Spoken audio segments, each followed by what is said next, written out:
Hello, and welcome to our first video lecture for Calculus 3, Math 211. Today, we're going to do a little bit of motivation as well as the setup for the space that we're going to be working in for the remainder of the term. So, to start things out, what in the world do we do in Calculus 3? We learned all the calculus in Calc 1 and Calc 2, and essentially we did. So what we're going to be doing now is extending the ideas from Math 111 and Math 112 to spaces of dimension 3 and higher. So for example, in Math 111, we studied the derivative, the instantaneous rate of change of a function, something like, say, f of x equal to x squared. We wanted to know how is that function changing at different values of x. But not all functions are functions of a single variable. For example, the ideal gas law, PV equals nRT, is a function of more than one variable. Pressure, volume, temperature all change. And so we end up with a function of more than one variable. So just like we had in 111, where we wanted to find the rate of change of a function of a single variable, now we want to find the rate of change or ask ourselves, what is rate of change of a function of more than one variable? Similarly, we could ask ourselves, how do we find the volume or surface area of a particular surface? So in Math 112, we would find the area underneath a curve. But now imagine if I had some sort of a piece of paper and I could make a surface like this in space. I could ask myself, what is the volume between this surface and the surface of my table? So a volume, just like we defined area in Calculus 2.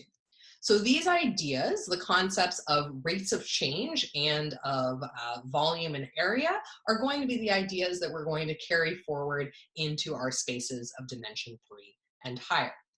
So before we do that, we need to set up what we mean by three-dimensional space.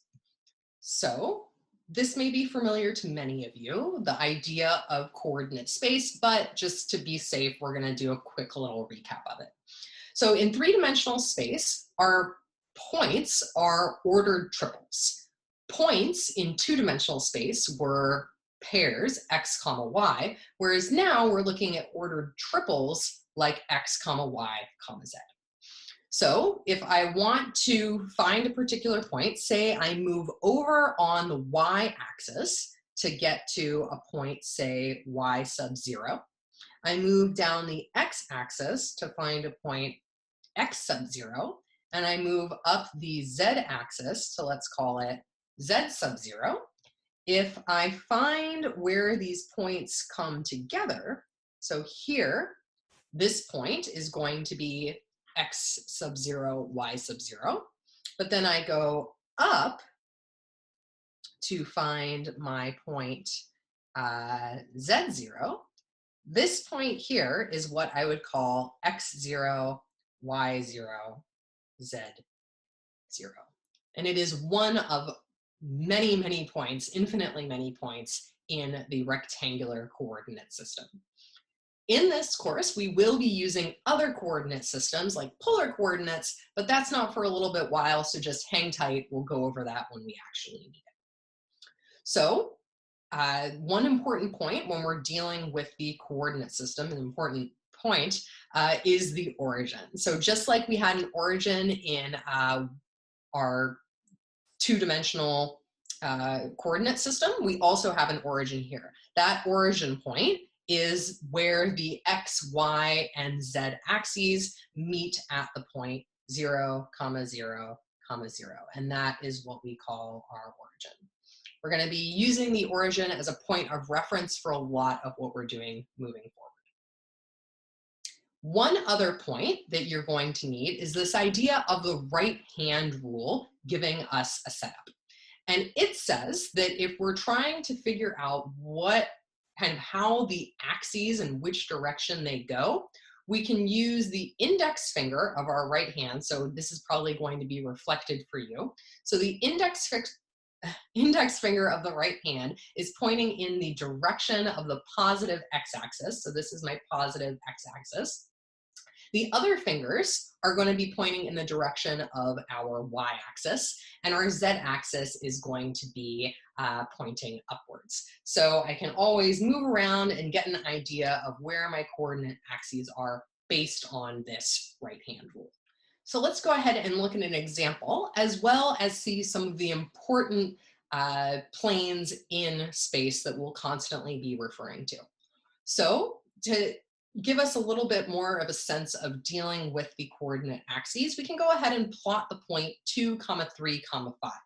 So in order to plot this point, we know that we're going to be going over by 3 units on the y-axis, 2 units on the x-axis, and 5 units up on the z-axis.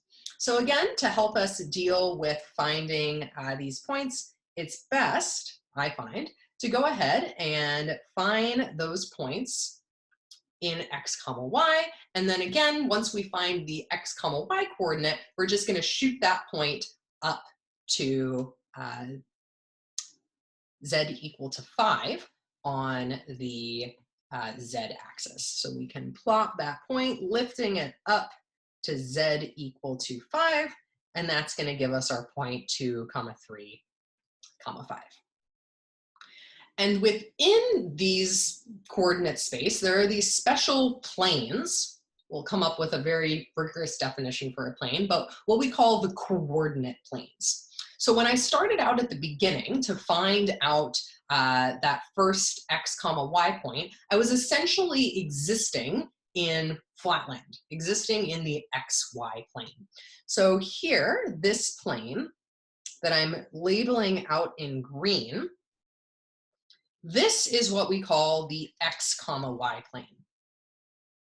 So in this case, our z value is equal to 0. All of the points are of the form x, y, 0. Similarly, we can look at the YZ plane. This is going to be the plane where I have points of the form 0, y, z. So my x value is equal to 0. That's going to be this plane here. Now notice that this would actually extend all the way out and down as y gets negative and as z gets negative. But again, we can call this the YZ plane.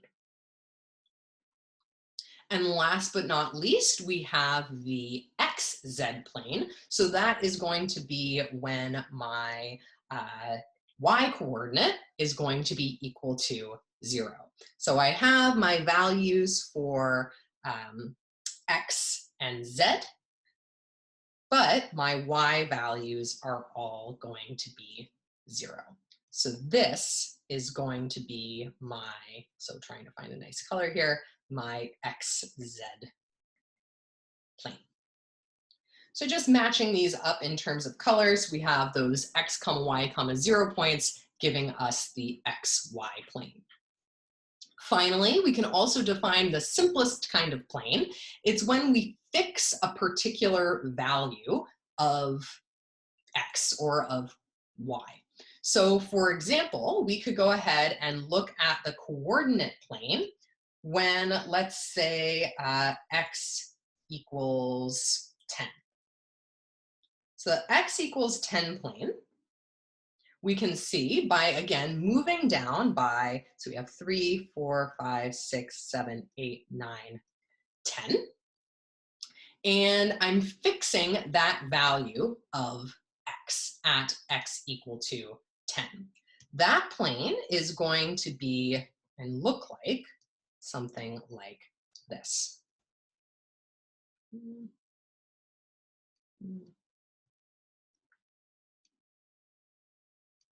There we go. So that plane is intersecting through the point x equal to 10, and it's going to be parallel to the YZ plane. So this would be my plane of x equal to 10. As another note, note that the x value is always equal to 10. So the points in this case, if we want to know what the form of the points are, so points are of the form, we can write it out in terms of our ordered triples. We know that our x value is going to be fixed at 10, our y value could be changing, and our z value will be changing. So just as we had a distance formula in 2 dimensions, we're going to have a distance formula in 3 dimensions. That is, what is the distance between any 2 given points in space? Thankfully, we do have a really nice relationship between the formula in 3 dimensions to our formula in 2 dimensions. So let's go ahead and first off, start off with 2 points. Let's say a point x1, y1, z1, and a second point, we'll call it x2, y2, z2. So 2 points in coordinate space. And when we connect these 2 points via a straight line, if I can draw a straight line, which we'll see, that's okay. So if I draw this straight line, I have that this is my distance, d, that I'm trying to represent. So in order to find this, we can use the following formula, which is that the distance from P1 to P2, so here assuming that my P1 is equal to the first, my P2 is equal to the second ordered triple, the distance is going to be the square root of the difference of my x coordinates, all squared, the difference between my y coordinates, all squared, and the difference between my z coordinates, all squared.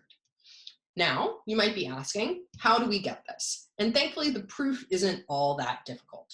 A lot of the stuff that we do in this course is a little bit difficult to visualize, and especially when we're trying to draw things by hand. But we'll do the best we can, and I encourage you to reach out if you have any questions.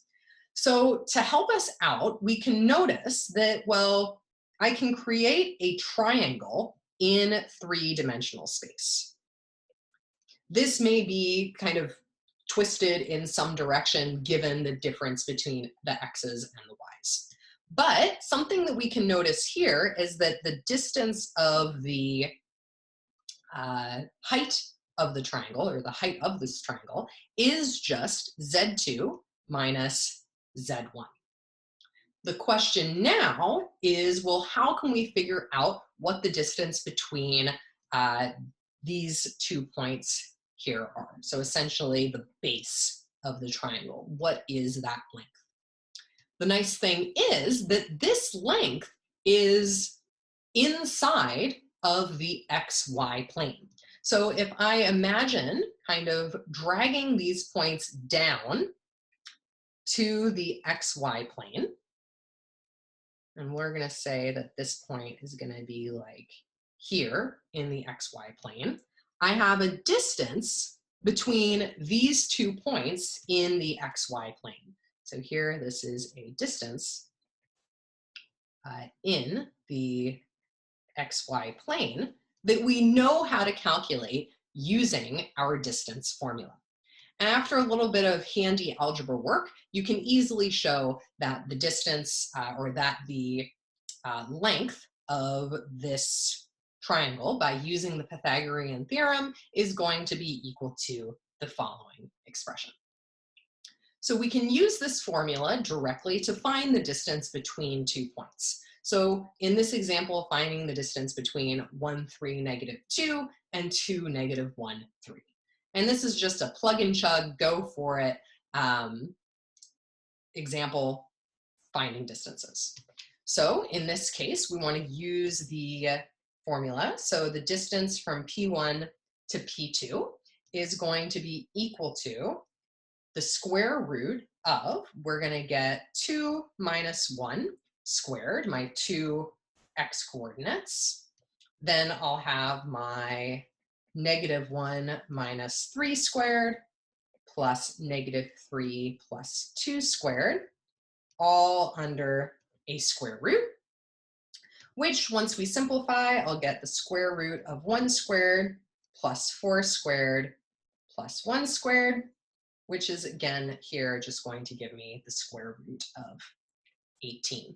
No need to simplify this particular expression. Another important concept when we're working in 3 dimensions is the idea of a sphere. So just like we worked often with circles in 112 and 111, working with spheres is going to be very important moving forward. So the equation of a sphere with center at the point x0, y0, z0, and having radius r is given by this equation. So it looks, if you remember, very similar to the form of a circle, the only difference being that we have this extra z minus z0 squared term in the expression. So again, if I have a point, let's call it x0, y0, z0, and then I have a radius r from that center point, and I take that distance, and just like if I wanted to create a circle, I would wrap this pencil around, keeping the center still. But now I don't just want to wrap the pencil around in 2 dimensions, I want to wrap it around in every single dimension. So creating as many circles as I possibly can, getting all the points in space that are equidistant or distance r from this center point. And in doing that, we create a circle or a sphere. So trying to make this look relatively nice. It's not the greatest thing in the world, but we're gonna try it. Okay, I'm gonna go with that. So we end up having our radius r, and we can imagine that this has a 3-dimensional look to it.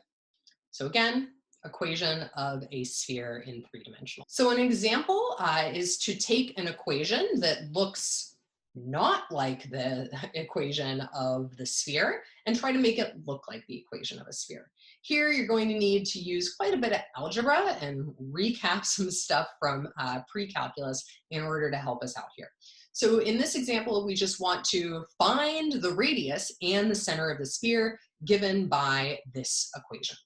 So in order to do this, we're going to need to recap our completing the square. So we're going to gather first all of the x terms, y terms, and z terms. So I would have x squared plus 2x, I'm going to leave a space, plus y squared plus 4y.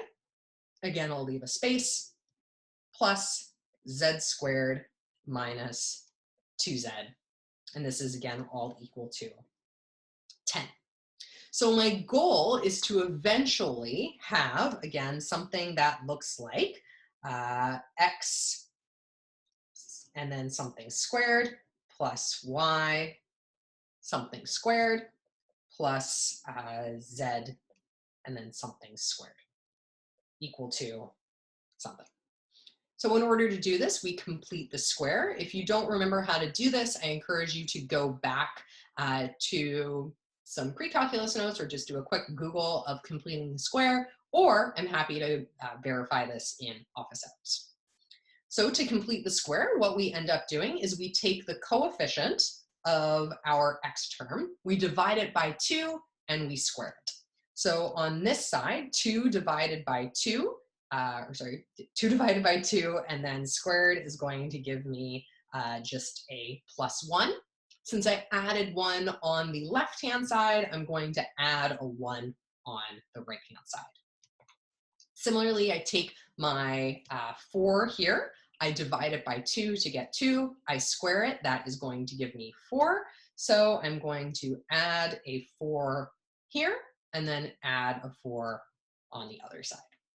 And then last but not least, I deal with that z term.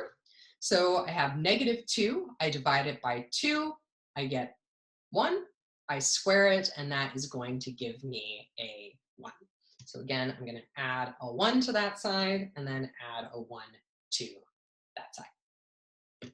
So then we can see that this polynomial factors into x plus, and I'm going to change back to the blue here.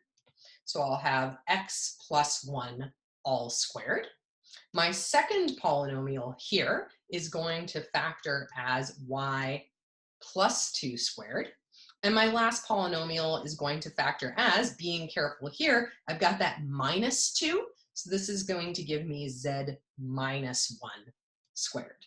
And then on the other side of the equation, I have 10 plus 1 plus 4 plus 1, which gives me 16, which is equal to 4 squared. So this lets me know that the center of this circle is going to be at, here we have to be a little bit careful, I have a negative x0. So this lets me know that my center is going to be -1, -2, 1, and my radius is going to be equal to 4. Many of you have probably seen the notion of a vector in your physics courses, but just in case, we're going to go through and talk about vectors in general. So a vector is a quantity with magnitude and direction. So for example, I could say I am traveling at 7 kilometers an hour. But that doesn't tell me where I'm going. If I say I'm traveling at 7 kilometers an hour north, then I have associated a direction with my magnitude. So that would be an example of a vector. To define a vector in space, we could think about it as a directed line segment from one point to another point. So let's go ahead and draw out what that looks like. So I could have my coordinate axes. I have my x-axis, I have my y-axis, and I could look at the point. Let's say I go here. So this will be the point 2, 2, and then I could have another point 5, 3. Now I could connect these two lines in the natural way, but at this point I just have a distance. I do not know a direction. So again, the key word here is that I have a directed line segment. So I could associate this as with an arrow going towards 5, 3. This would be an example of a vector. Let's call it V. I like to use the notation of a letter with a little arrow on top of it. Your textbook uses a boldface letter to denote a vector, but I don't know how you're supposed to write that bold-faced letters. So other textbooks, and especially once you go into linear algebra, use this notation with the little arrow on top. That's going to be the notation we can use because I personally can't write boldface V every single time I write a vector. Anyways. So this vector V, we have between 2, 2 and 5, 3. We can think of the magnitude as the distance from the point P to the point Q. So in this case, the magnitude, so we have that the magnitude of V, we'll give it notation in a little bit, but let's just hang tight for now. The magnitude of V is going to be, in this case, 5 minus 2 all squared plus 3 minus 2 all squared, all under a square root. And after simplifying this, we would get the square root of 10 as the magnitude of this vector. We can also define the zero vector. The zero vector has no magnitude and it has no direction. And so it would just be a vector with no magnitude or no direction. Simple as that. And the final definition that we need is that two vectors are going to be equal if they have the same magnitude and the same direction. So here we want to ask ourselves, what does it mean to have the same magnitude and the same direction? Well, as an example, we could go ahead and draw a second vector. Let's look at this point. So this is going to be the point 2, 1, and the point, this case is going to be 5, 2. So in this instance, if I connect the line between these two points, what we have is a vector that is parallel to the vector v. And I'm going to call this vector w. In this case, we say that the vector w is equal to the vector v. Even though they are in different locations, they have the same magnitude and they have the same direction. So here we have that they are different locations, but we know also that they have the same features.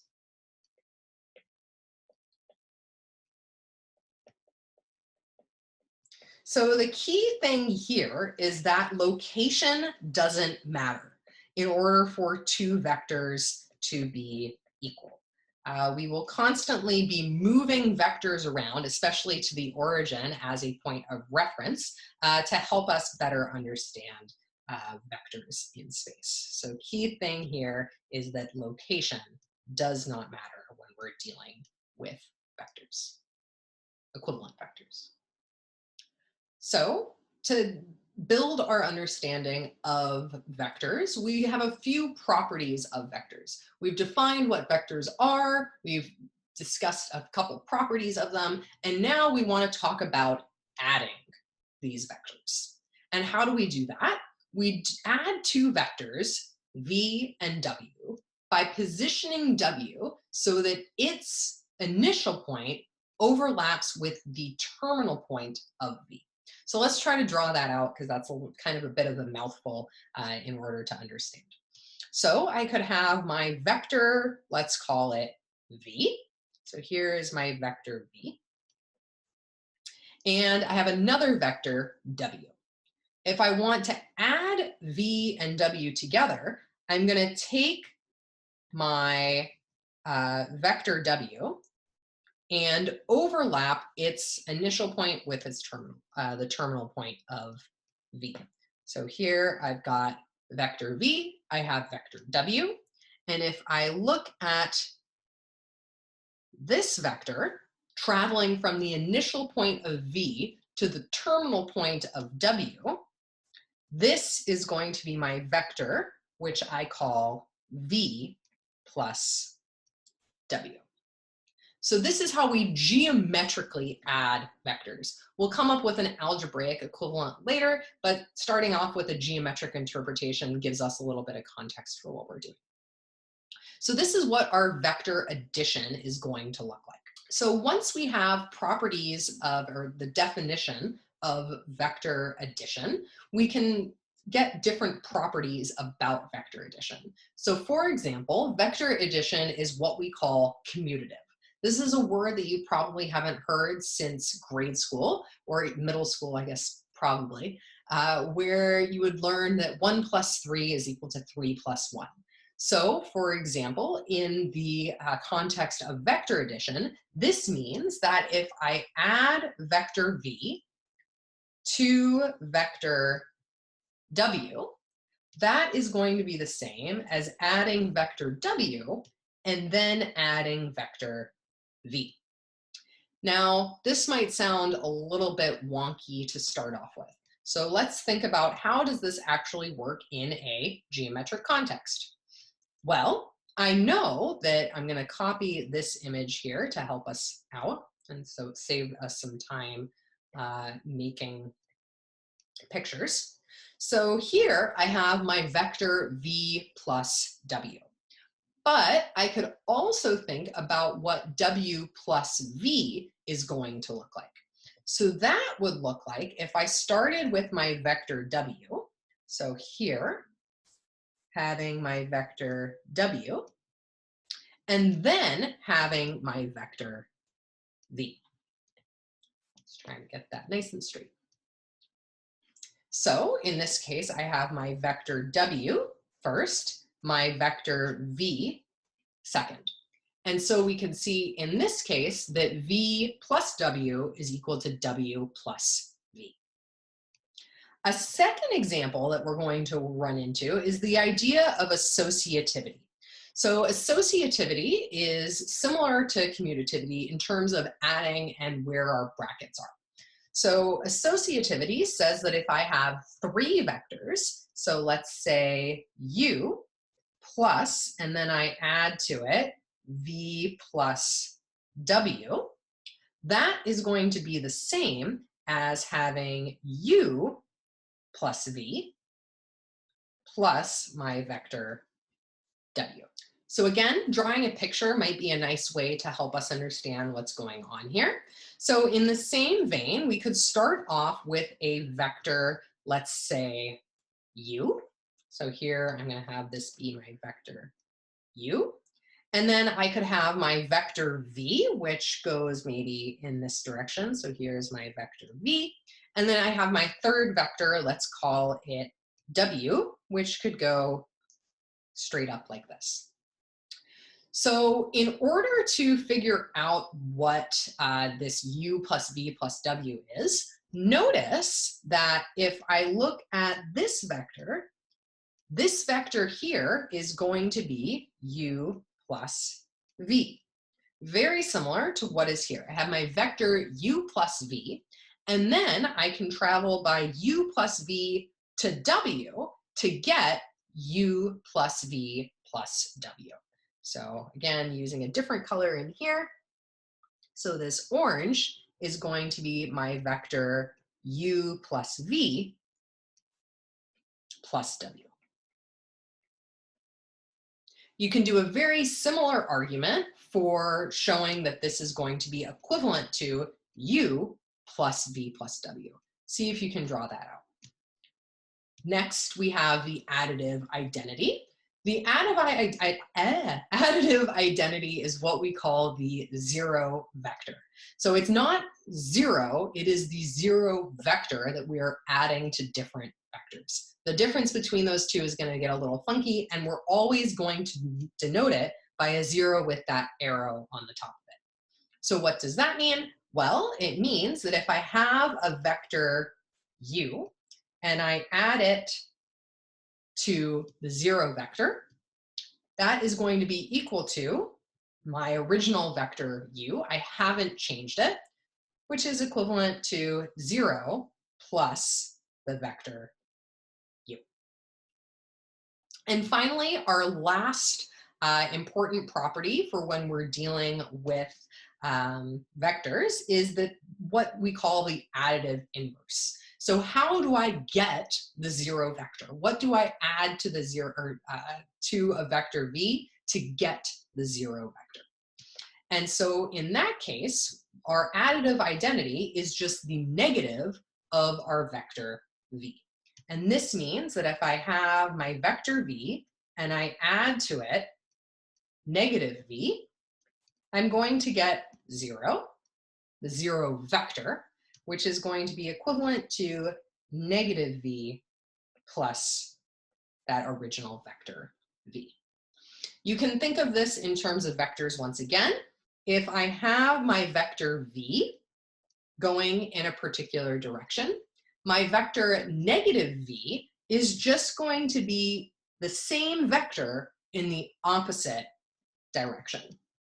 So if we attached the terminal point of v to the initial point of y, so imagine your negative v, imagine these being overlapped, we would essentially just cancel out these vectors. We do not have a magnitude and we do not have a direction. So just as we had an idea of addition of vectors, we also have a notion of the difference of two vectors. So if I want to subtract two vectors, we define it in terms of addition.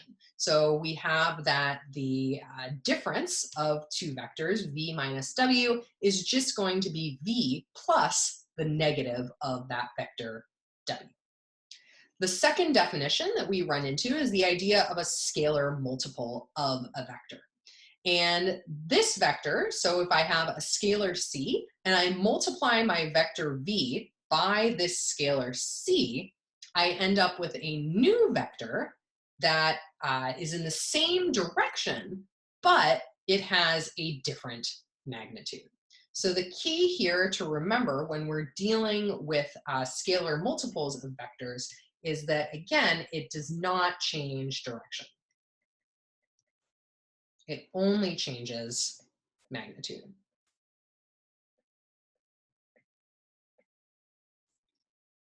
And I should say, careful, unless your C is equal to 0. If C is equal to 0, then you're going to end up getting the 0 vector, which would have no magnitude and no direction. Now that we have this notion of scalar multiples, we can look at some properties of scalar multiplication. So the first property, and this is one that I just err on the side of caution when you're dealing with 0 with vectors, because here we have that the scalar 0 times any vector is equal to the 0 vector. So I'm multiplying by a scalar 0 and getting back a vector. When I multiply by 1, that's just the identity in a multiplicative manner, where I multiply by 1, I get back my original vector. Similarly, if I multiply by -1, I'm getting the negative of the vector. Essentially, this is saying that my scalar multiplication distributes. I can take that vector v and distribute it through those brackets. Similarly, if I have a scalar c, I can distribute it in through those back brackets to get cv plus cw. And finally, if I have multiplication of two different scalars, I can move those brackets around so that a times bv is equal to abv. Now that we have this idea of scalar multiplication, let's go ahead and apply it into an example. I have three vectors here. My first vector, and I'm gonna, because the font here is kind of poor. My first vector is v, my second vector is w, and my third vector is u. And in this example, we want to find and graph the vector given by 2v minus w plus u. So in order to do this, it might be helpful to first figure out what the direction of each one of these vectors is. So in the example of the first vector v, I can see that I'm going over by 2, and I'm going up by 3. So when I'm drawing v, I'm going over by 2, and I'm going up by 3. Similarly, with respect to w, I'm going down by 2. And in the case of u, I'm going down by 4, and I'm going over by 3. So now we need to combine this information to find a given vector, 2v minus w plus u. Let's go ahead and draw this out. Starting off with our first vector v, we know that we're going to go over by 2 and up by 3. So I'm going to have over by 2 and up by 3. That is my single vector v. But I essentially have two v's. I have expanded the magnitude by a factor of 2. I'm doubling that magnitude. So I know that I'm going to get another vector v. So here's my v. Here is my other vector v. And so in total, this distance here is going to be, or this vector is going to be 2v. It is in the same direction, but it has double the magnitude. Next, we want to add to this vector 2v minus w. So that'll be the vector in the opposite direction of w. W initially goes down, so we're going to take W and make it go in the opposite direction, straight up. And we're going to go up by a total of 2 units. So here we go up, and this is going to be my vector negative W. Now finally, to negative W, we want to add the vector U. So we're starting at the terminal point of W, and we're going to add U. And remember, we went 4 units down for U and 3 units over. So we're going to get to this point here, going straight down this way. So let's go ahead and use green to get there. So we go 4 units down, 3 units over. If I can draw a straight line there, there we go, that's not too bad. So this is going to be my vector u. And so in this case, now we want to travel from where we started at this point to where we have ended. So in this case, we can travel, I'm going to draw this vector out in purple from this point to this point, and that didn't turn out as straight as I wanted it to. There we go. This vector in purple is going to be the vector I was looking for. That is 2v minus w plus my vector u. We had a geometric interpretation for vectors, but we had to draw pictures anytime we were wanting to add or have a scalar multiple of 2 vectors.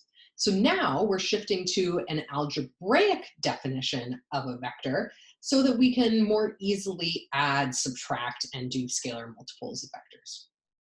So the definition that we are looking at is the following. So when we're dealing with this definition, we need to have that our initial point is the origin and our terminal point, and so again, this is in 2 dimensions rather than in 3. Our second point is going to be the point v1 comma v2. And if we have that, we're going to use the following notation with these angled brackets to denote a vector. So to help draw this out and get a picture of what's going on, I could have my coordinate axes. So here is my x-axis, my y-axis. I have my initial point being the point 0, 0. My second point is some point, let's call it v1, v2.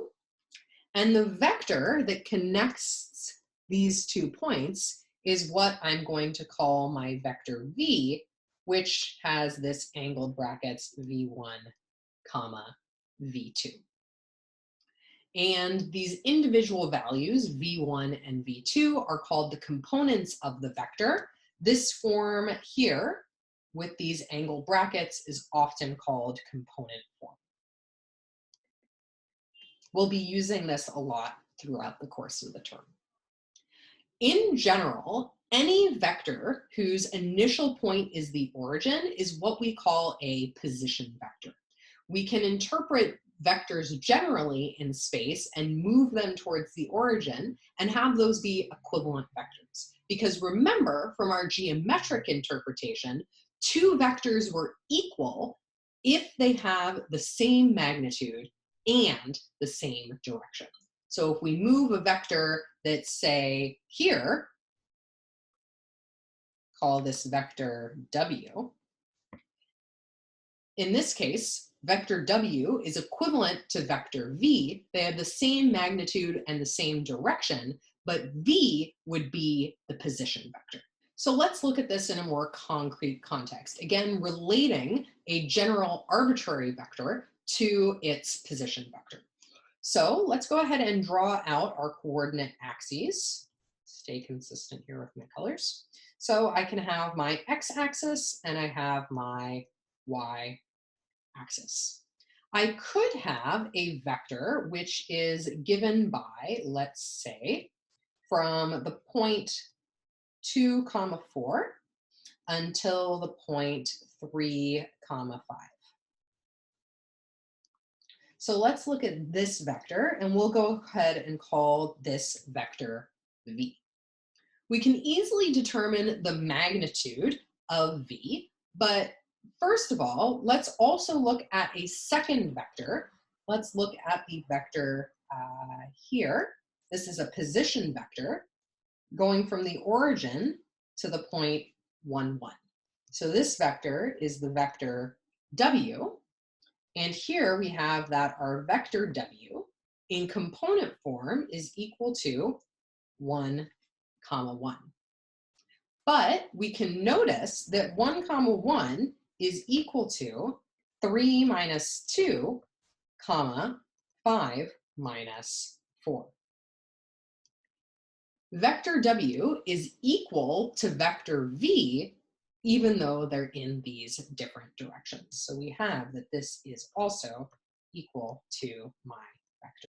This idea generalizes. So if we have that V goes from point 1, we'll call it P1, equal to x1, y1, to a second point, P2, equal to x2, y2, then we have that the associated coordinate vector v is going to be given by the form x2 minus x1, comma, y2 minus y1.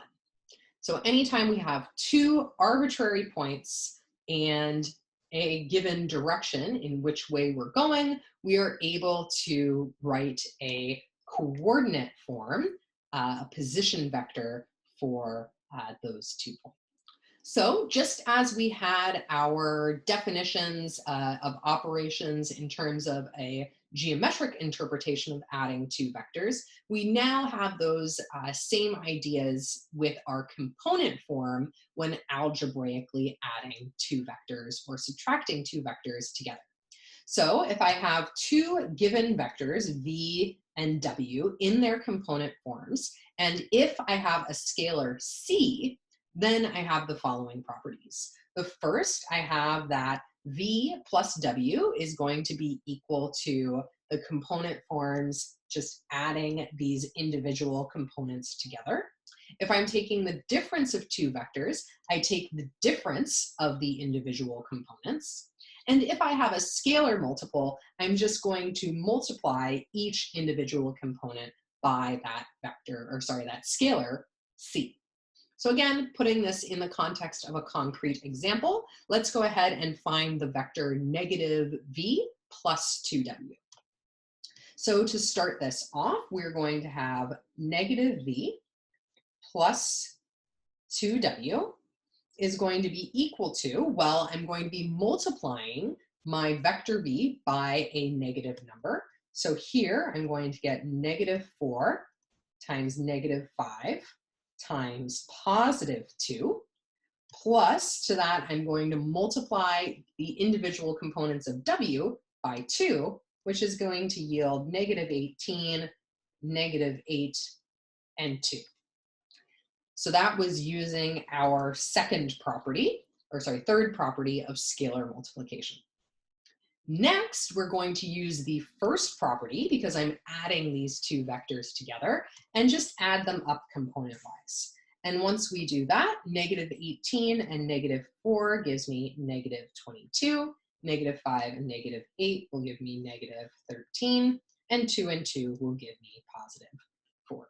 Much easier than trying to draw it out geometrically, rather algebraically, adding and multiplying components individually.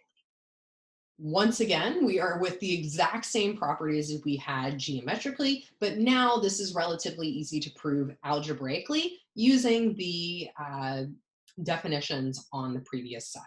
So again, we have commutativity. So I would have that my vector u plus my vector v is going to be equal to my vector v plus my vector u.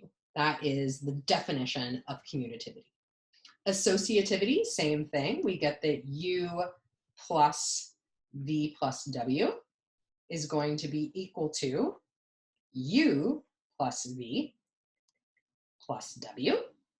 My additive identity is 0, so u plus my 0 vector will always be equal to my vector u, which is the same as 0 plus u.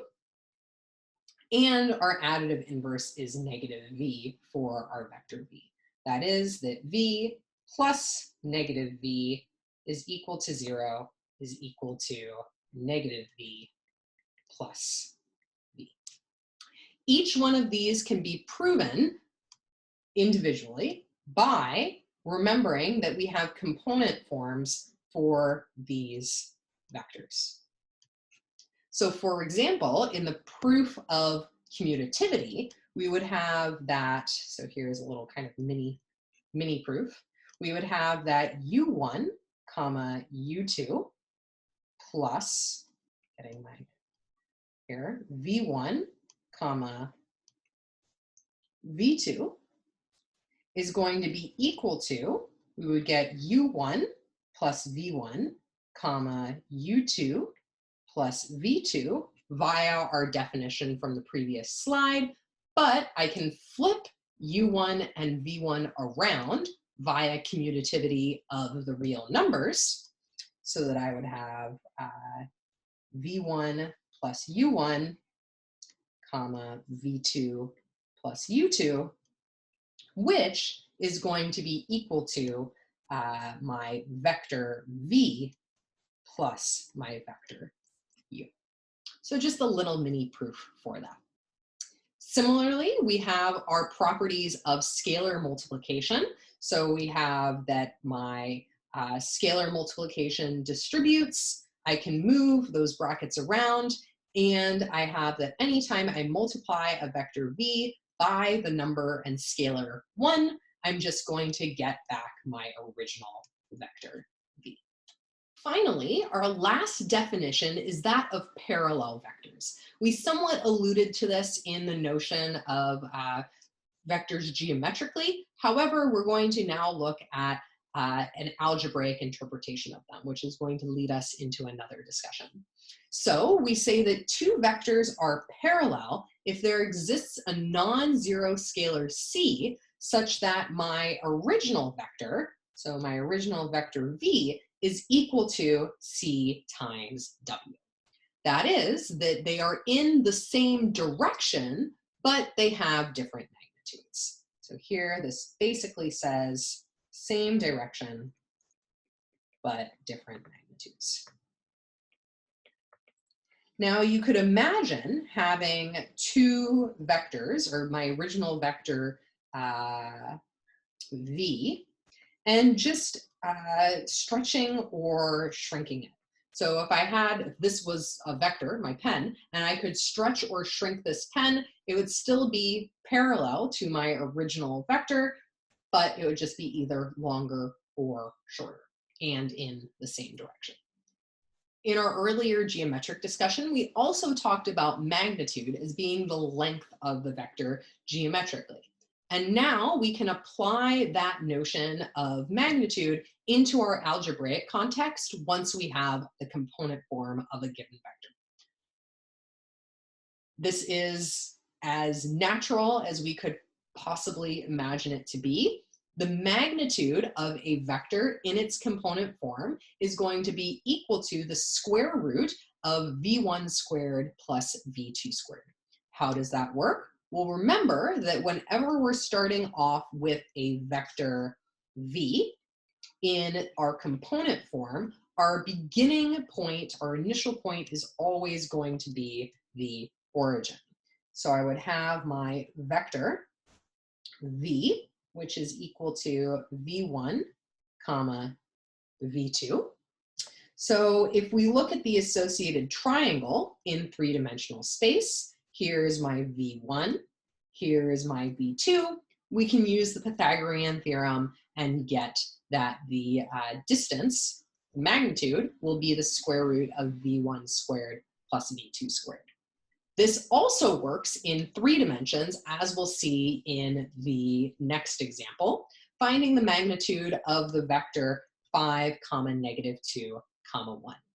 To find the magnitude of this vector, we have that the magnitude of vector v is going to be the square root of v1 squared plus v2 squared plus v3 squared.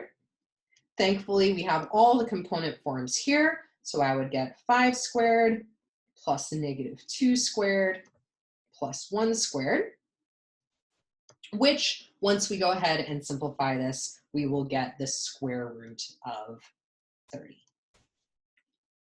And the key here, just to add in a little extra bit, is that this is if our initial vector v is of the form v1, v2, v3. 3. This can also be extended to 4-dimensional vectors, 5-dimensional vectors, n-dimensional vectors, which is a concept that you will learn if and when you take linear algebra.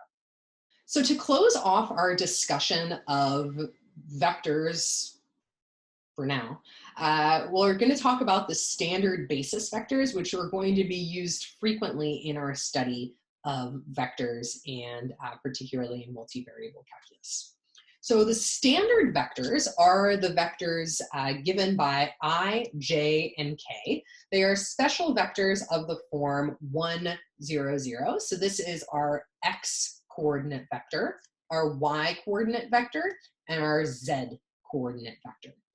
So each one of these we refer to as the standard basis vectors of R3. For those of you who have taken linear algebra, I, j, and k together make up a basis for R3. That is that you can represent any vector in R3 by just these 3 vectors. You only need these and scalars. Each one of them has a magnitude of 1 and the directions of, again, the x, y, and z axis respectively. So it's helpful to go ahead and draw a picture in this case, I think.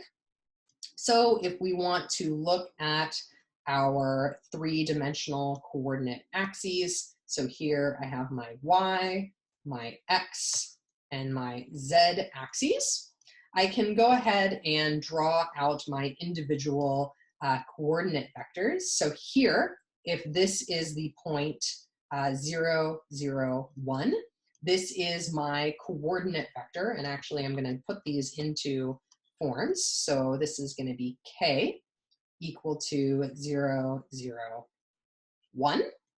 I can have my vector, in this case, j equal to 0, 1, 0. And finally, last but not least, we have our standard basis vector given by I equal to, put that little arrow on the top, 1, 0, 0. So here, and to match up some highlighting, we have our k vector, we have our I vector, and then last but not least, our j vector. And so going back to my comment about what it means to be a basis, this is something we don't have to worry about in this course, but helpful to give context to what I meant there. These vectors are special because any vector v, I start off with a vector v of the form v1, v2, v3. I can break it up into the sum of 3 different vectors. I can break it up as v1 times 1, 0, 0, pulling out v1 as a scalar. I can pull out v2 as a scalar, v3 as a scalar, and end up with an expression of my vector v in terms of my standard basis vectors and these as my scale. The standard basis vectors can be really useful when we're dealing with computations in vectors, and especially once we move into some more advanced computations with vectors, having in our component form is going to be very valuable. So for these 2 vectors, we want to find the difference of 2v minus 3w and leaving it in our standard basis form. So to do this, we can go through and have that we have 2v minus 3w is going to be equal to, well, I have to write each of these in their component forms. So I have that I'll have 2 times negative I plus 4j minus 5k, all with those little arrows on the top. And we'll have minus 3 times 3i minus 2j plus 8k. I encourage you to pause the video and finish up this basic computation on your own. I will finish it myself, and then you can return to the video. So take the time, pause it now. So if you ended up getting negative 11i plus 14j minus 34k, you are all good. Again, what we're doing right now is pretty dry and straightforward, but we need to go through it so that we have it as we're moving forward. The last definition that we run into is that a unit vector is another kind of special vector. So we had our vectors that could exist anywhere in space, and we moved those to give us position vectors at the origin. So there we weren't changing the magnitude, but we were changing, or the direction, but we were changing its position. With a unit vector, we're going to take a vector and shrink its magnitude down to 1. Generally, any vector whose magnitude is 1 is what we call a unit vector. So any vector of magnitude 1 is a unit vector. And given a non-unit vector, we can find its associated unit vector in the same direction as v, given by this formula. So my vector u is going to be vector v divided by the magnitude of v. Just to close this off and see it in an example, if we have a vector v given in component form 4, 3, then the unit vector, so its unit vector, is going to be given by u equal to, I have my vector v, which is 4, 3, and I'm going to divide that by the magnitude of v. 4 squared, so here we'll just write it out to be overly pedantic. This is going to be, the magnitude will be 4 squared plus 3 squared. So in this case, I get 16 plus 9, which is 25. So I have that it will be 1 over 5 times 4, 3. My scalar is 1 over 5 on the outside, and then using our properties of scalar multiplication, we end up that the vector u, the unit vector in the same direction as our original vector v, is 4 over 5, 3 over 5. It's easy to check using the definition of magnitude that the magnitude of this vector is indeed